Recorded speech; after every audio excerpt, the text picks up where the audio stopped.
Squad, Squadettes, Squadrinian. Welcome. We are back to another video. I know, faster than usual mostly, but don't judge me. All right, listen. Don't judge me. But that being said, first and foremost, if you're new here, welcome. If you're returning, you know the vibes. I'm here. I'm here. You good? How's your day? You good? All right. How's your weekend? You good? All right. I hope you feel that YouTube, wherever you are, East Coast, West Coast, overseas, I hope you are in good health and in good spirits. If you're not in good health, I hope you're as healthy as you can be. And if you aren't in good spirits, then I hope then by the end of this video, then I brought some more to your to your attention. Feel me? In the Official Black. Feel me? Because I ain't gonna lie, this is a little rabbit hole I done stumbled into. You know what I'm saying? So now we got that out the way, let's dive into this. Feel me? So as you can probably see from the thumbnail and the title, yes. This is kind of a partial continuation. Probably like this should probably be a three-part saga at this point, because technically this led from the Fighter Pay video, boom. Then it led into the whole, when we found out about the whole pay-per-view increase, boom, and now we're here. So, what are we saying? Well, Dana White recently, after Saturday's UFC fight night, for Hater versus Chocodysseus, glorious fight night. Oh, come on. That we found out it's not UFC's fault. Not at all that pay-per-view was going to increase. It was actually their partner or the parent company that owns the UFC. If you forgot, ESPN made a deal. There's a UFC ESPN deal. But before we get into that, let's get into this first. So we're gonna try to watch this and see how this goes along. This is our UFC live commentary joint. So how we usually have it up. So we're just gonna watch it. It's a small clip, not even a minute, if that. And here's what Dana recently had to say regarding the pay-per-view prices.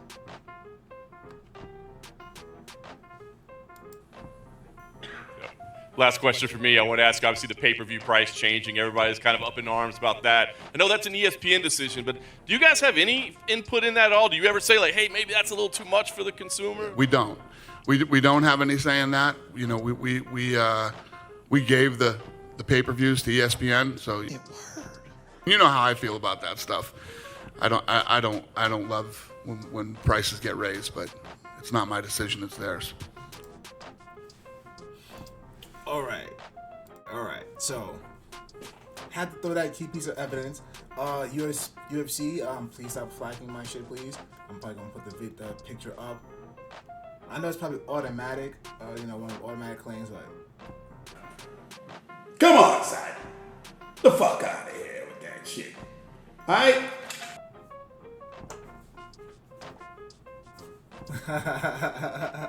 But. So I had to show you that because Dana White, like the theme, like the thumbnail, pointing fingers, probably telling the truth, probably telling the truth, not their decision. We will show the evidence that we found because we've referenced this article before about the ESPN UFC deal. Weighing in, the deal that was 1.5 billion, boom. The 30 fight nights a year. 200 streams on ESPN Plus, 12 bouts a year, pay-per-views, of course. So ESPN's in charge of these, they're not in charge of when they happen, but they have to be scheduled, and then ESPN is the place where we can see it, because most we can't see many pay-per-views. It has to be bought through ESPN Plus, through the ESPN app. So I know you're like, that's a lot of money, right? 1.5 billion, How does this lead into the pay-per-view prices increasing? Dana said it's not his decision. It's ESPN's. Well, here's the funny part about the rabbit hole we went into. So, here's where it gets interesting. So, I tried to look up the price of, how much ESPN made through ESPN Plus. Couldn't find it. So, not directly through it. I found a back door in a sense. So, we went through who is the parent company of ESPN. Who owns ESPN? Well, technically, the Walt Disney Company owns ESPN. So we just decided to, check Walt Disney's pockets real quick, so we can see what's ESPN's thinking on this price increase, right? So, come to find out, Walt Disney Company, of course, is worth $276 billion. Woo! That sounds woo. Now that's all granted. Feel me?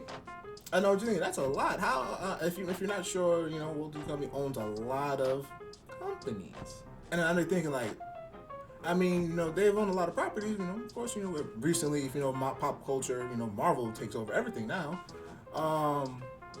What else would you think the Walt Disney Company owns? Well, let's look at a few, shall we? The Walt Disney Company owns 7 major companies. They own the acquisition of 21st Century Fox, acquired, March 2019 for $71 billion. Disney bought 21st Century Fox. $71 billion. Second company that the Walt Disney Company owns, Capital Cities /ABC. If you know, most of the ABC channel, in New York, out here is Channel 7. Acquired 1995, July. $19 billion. And I know you're thinking, oh, that's crazy. Through that acquisition, they also acquired ESPN, other channels, radio channels, History Channel, crazy, A&E Network, crazy, Lifetime Channel, crazy, a whole bunch of other stuff. That's just the second one. The third one, Pixar Animation Studios, acquired 2006, January, for $7.4 billion. Lucasfilms, Ltd, 2012, October, $1.4 billion. If you don't know, that's the parent company that Star Wars came from, and Indiana Jones. Like I just said, also recently, Marvel was acquired by Disney. 2009, August, for $4 billion.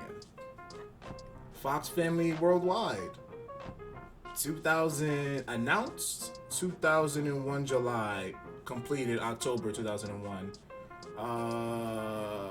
Approximately $5.2 billion, almost $3 million in cash, the rest in debts.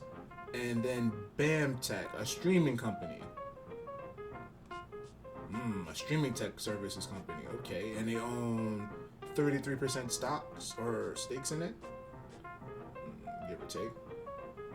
For $1 billion. Or no, I guess that's $2.6 billion. It was broken up between two different points. So, I know what you're all saying. If they have all these assets and all this, how the hell why are they increasing pay-per-view prices? That doesn't make sense. Come on, Chocodysseus, what you got us here for, bro? What's go? Boy, can't do that. Copyright. I'm sorry, don't come for me. Here's the best part. Through all this research we found an article. And long and skinny of it, of course, all links, everything we reference in here will be linked in the description of the video. But in this last article, seekingalpha.com or something like that, It's talking about how ESPN is problematic for Disney.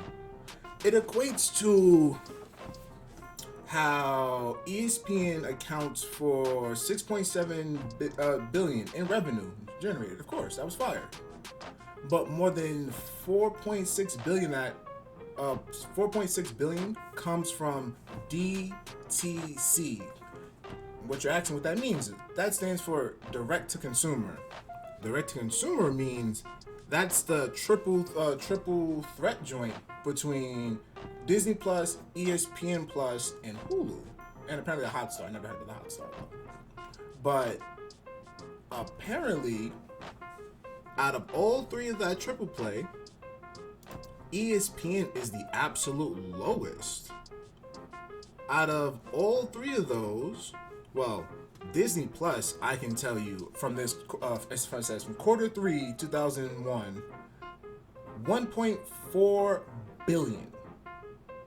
But if we look at 2020, when it was last direct to consumer, remember the triple threat joint.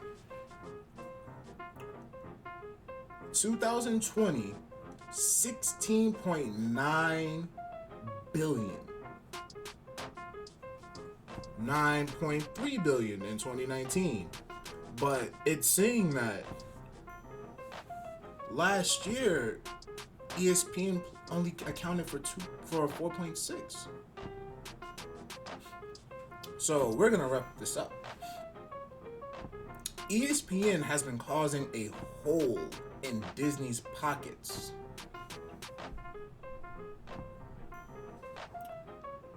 So what does ESPN own out of all its licenses, all its things that generates the most money? The one thing they acquired for 1.5 billion. That deal they made with the UFC. So long and the skinny of it is, ESPN is using the UFC to generate more funds so they can stop burning a hole in Disney's pockets, because ESPN is a sinking ship in some sense because they're not generating enough money. We could say why that's happening in the last few years, but that's for another day.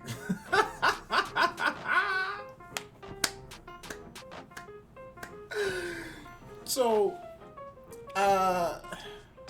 in conclusion, I hope y'all figured out, like I did, ESPN is losing some money. Now we know the real reason why the price hike for the pay-per-view has been going up steadily all these years. So,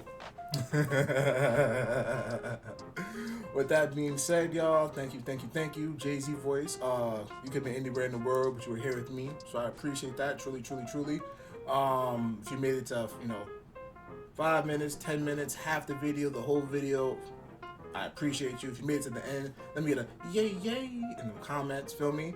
That being said, squadrening, homies, keep your heads up. It's always darkest before the dawn. You can't shoot for the stars. You're looking at the ground. And ladies, if no one told you today, you are absolutely beautiful. And on that chat, let me get a yay. And I'ma holla at y'all. Alright, y'all be good. Y'all be safe. And y'all be easy. I think things fucking sleep. Yo, don't bully me, Chad. Don't bully me.